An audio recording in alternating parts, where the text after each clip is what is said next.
HiTV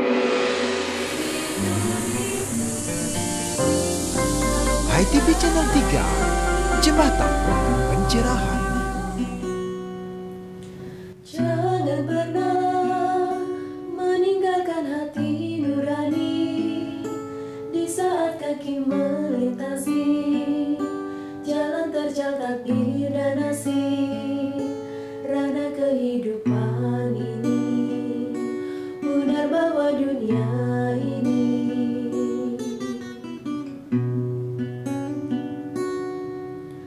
seringkali kita mesti pinjam api nurani untuk selalu setia menerangi jiwa yang awidya ini dalam ranah kehidupan, dalam punarbawa ini.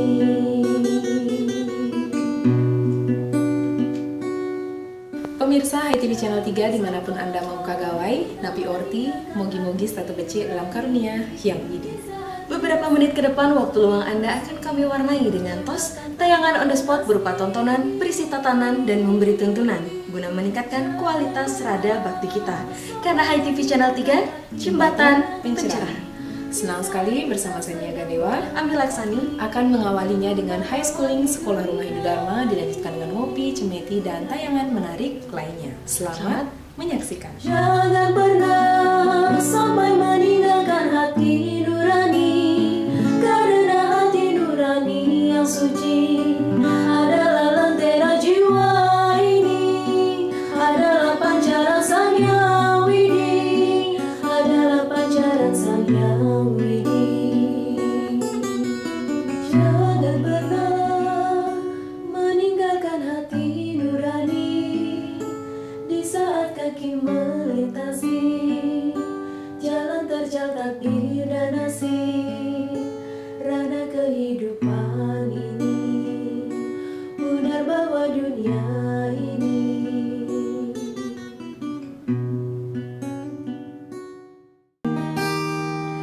inilah media yang Transfer nilai dan moral sangat diperlukan untuk membentuk karakter building. Inilah Sekolah Rumah Hindu Dharma High Schooling dalam program Tutur Sebelum Tidur. Sindu para siswa-siswi Hindu high schooling namanya Sekolah Rumah Hindu. Waspada sang keledai.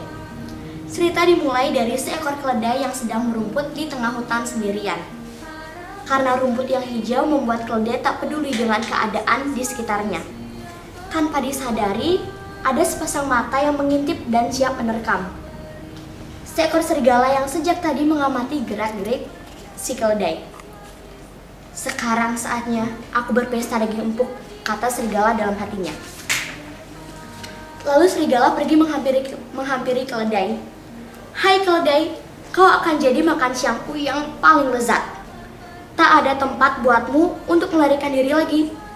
Ayo sini kau keledai, kata serigala. Tanpa menunggu lama, serigala langsung menyergap. Untung saja keledai bisa menghindar. Ampun Tuan Serigala, tunggu dulu Serigala, kata keledai. Tapi sebelum semua terjadi, keledai punya siasat untuk melarikan diri. Ampun Serigala, sebelum kau memakanku, aku punya satu permintaan terakhir, kata keledai. Ayo katakan apa permintaan terakhirmu. Sebelum dagingmu ku makan, kata serigala. Aduh serigala, ampun. Tapi sebelum kau memakanku, tolong cabut dulu duri yang ada di kakiku. Duri? Apa peduliku dengan duri yang ada di kakimu? Duri di kakimu harus dicabut. Kalau tidak, tenggorokanmu bisa tertusuk kalau kau menelanku, kata keledai. Oh, oke. Benar juga permintaanmu, keledai. Tanpa membuang waktu, serigala langsung mengangkat kaki keledai untuk mencabut durinya. Serigala mengendus memeriksa kaki keledai sambil membayangkan empuknya daging keledai. Namun tiba-tiba keledai menendang mulut serigala. "Au!" teriak serigala. Tendangan keledai membuat gigi serigala rontok sehingga mulutnya kesakitan dan ia meraung-raung. "Au, sakit, sakit!"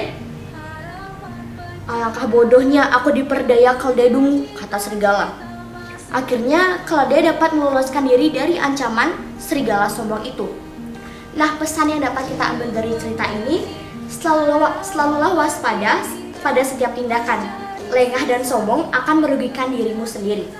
Cerita ini dikutip dari buku Nandaka Tantra Sri Nidya Tantri. Sampai jumpa dalam tutur sebelum tidur selanjutnya dengan cerita dan tokoh yang berbeda. Salam damai, Channel 3.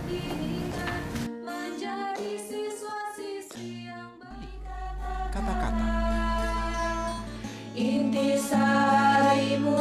Kita sadar betul bahwa kita berada di ruang berbeda. Seringkali duduk di kursi berlainan, bahkan tidur di ranjang yang tak sama. Tapi kita yakin kita punya mimpi yang sama, Hindu Dharma bercahaya. Saya, Agus Budi Adnyana untuk Hai TV Channel 3, Jembatan Pencerah.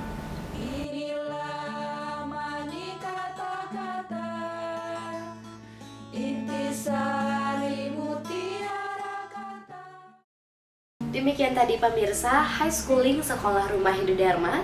Sebentar lagi akan kita saksikan Ngopi. Ngobrol inspiratif mengajak Anda melihat peristiwa dari perspektif berbeda. Berbagai tokoh inspiratif tak sekadar berbasa-basi, tapi mencari solusi.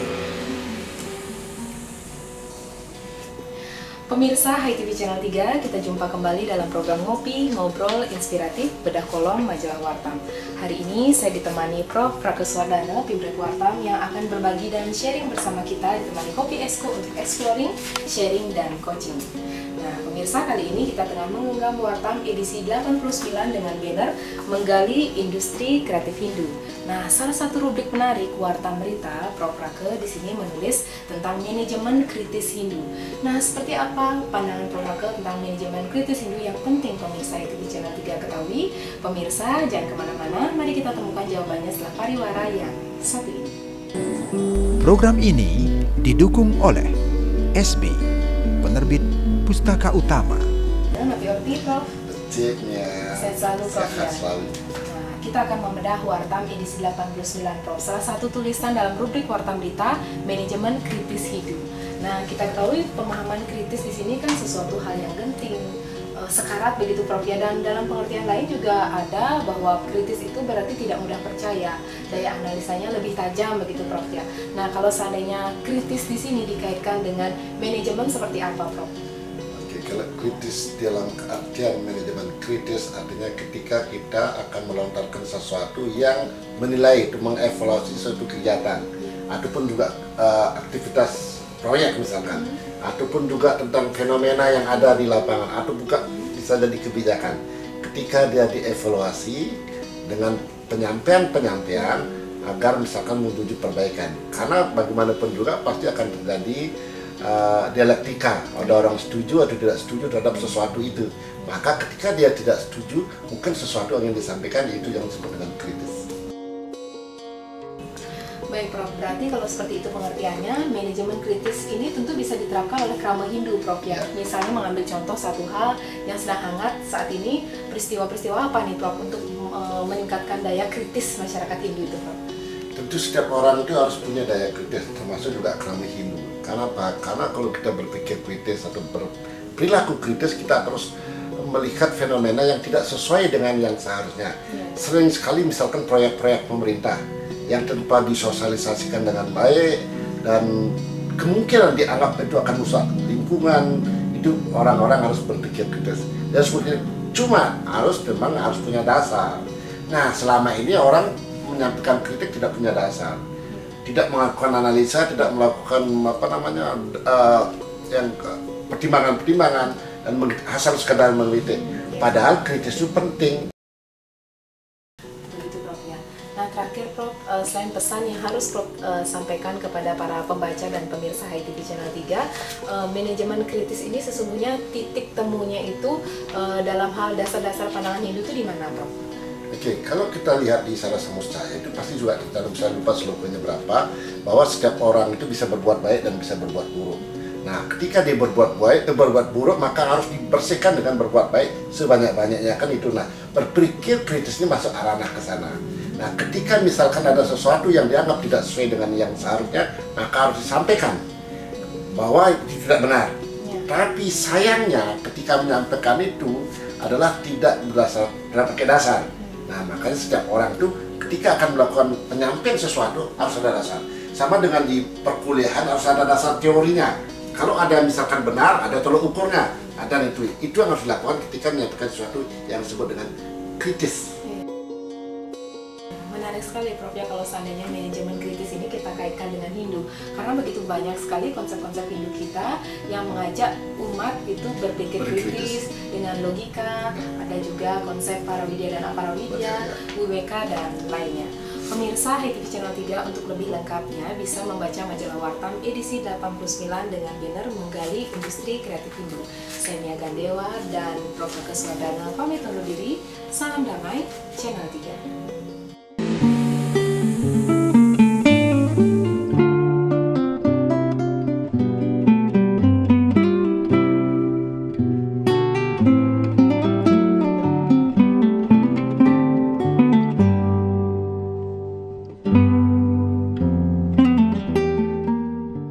Jadilah seperti kelapa, nama sederhana, makna serbaguna.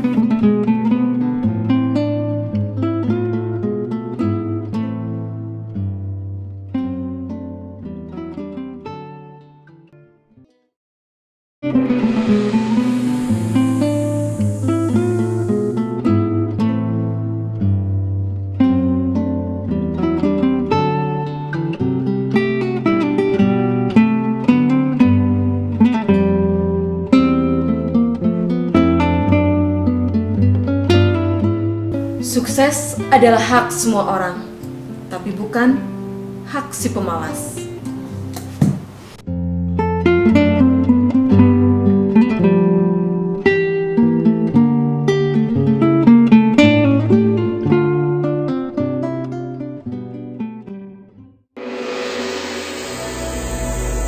Berikut ini program Cemeti, Cerah 5 menit akan menemani Anda membuka lebih luas jendela Hindu Dharma untuk pencerahan jiwa.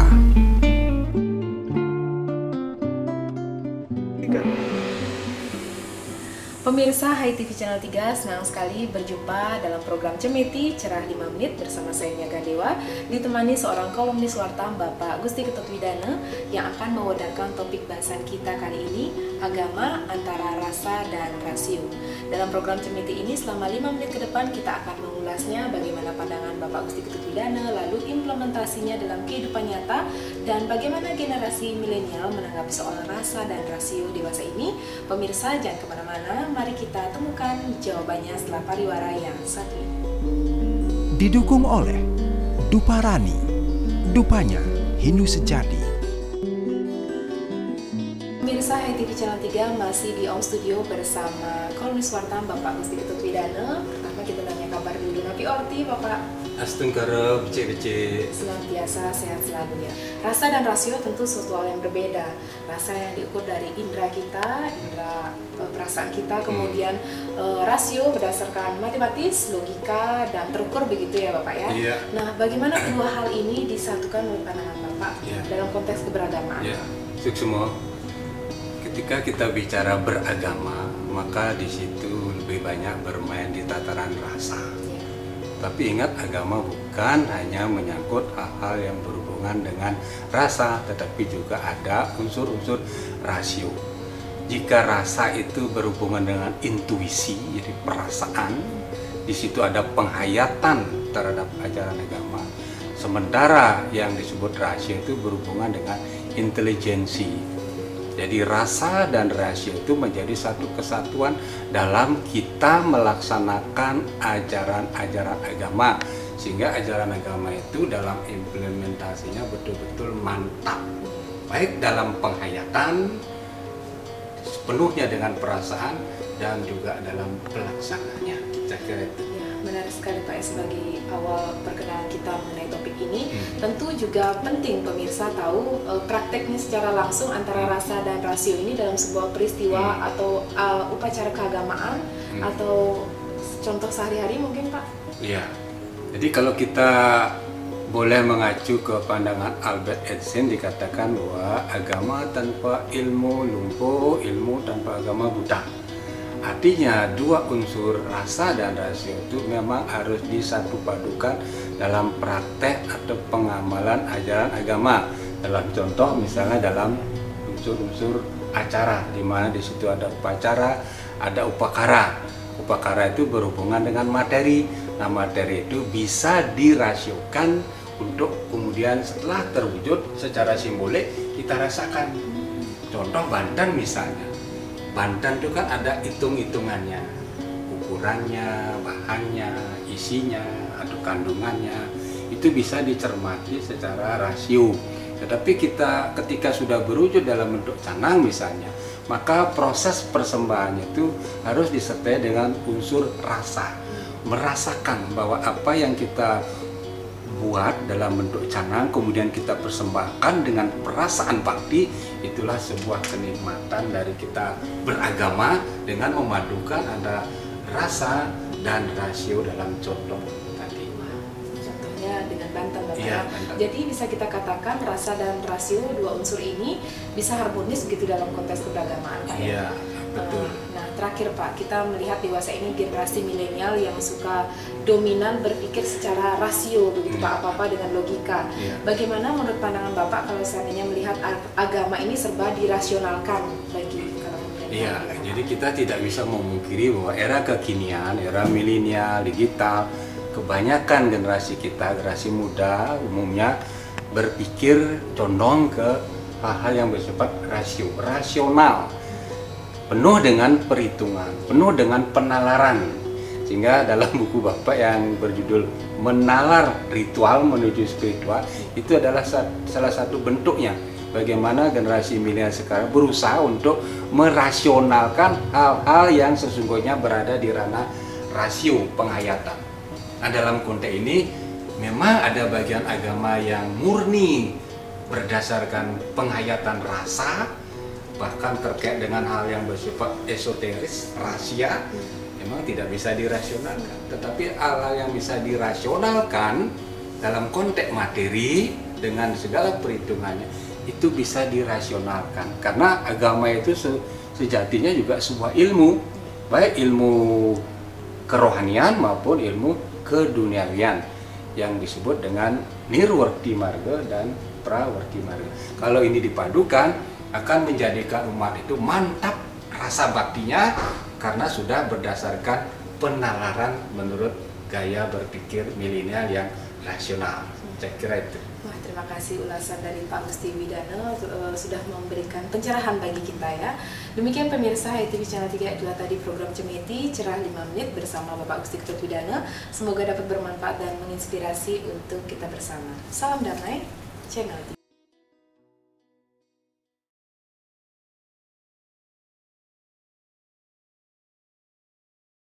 Anda akan ikuti Sundari Nada. Jalinan makna di balik nada. Inilah saatnya kita mulai sembahyang, sucikan raga, heningkan cipta dan sukma. Mari duduk bersila, pejamkan jiwa, biarkan sang ongkara jatuh di dada.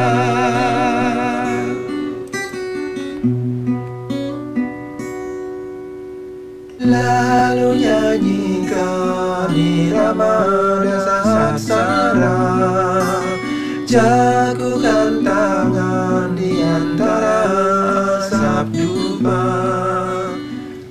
Pemirsa, demikian tadi program Sundari Nada, Jalinan Makna di Balik Nada menjadi sajian akhir suguhan kebersamaan kita. Mewakili seluruh kru HITV Channel 3, saya Ami Laksani, saya Mia Gandila, pamit undur diri. Terima kasih atas kerjasamanya. Mohon maaf apabila ada yang tak berkenan. Sampai jumpa dalam tayangan tos berikutnya. Salam damai, Channel 3. Lalu nyanyikan irama saksara, jagukan tangan di antara sabdupa. Panjatkan puja, puji dan kidung kayangan, mohon ampunan atas papanya Sang Atma.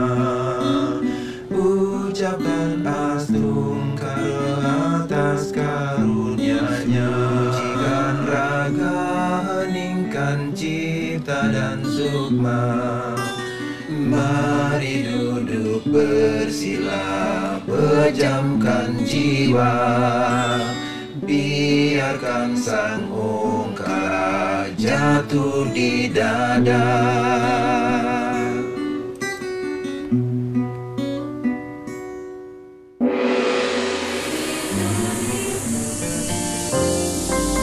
HiTV Channel 3, Jembatan Pencerahan.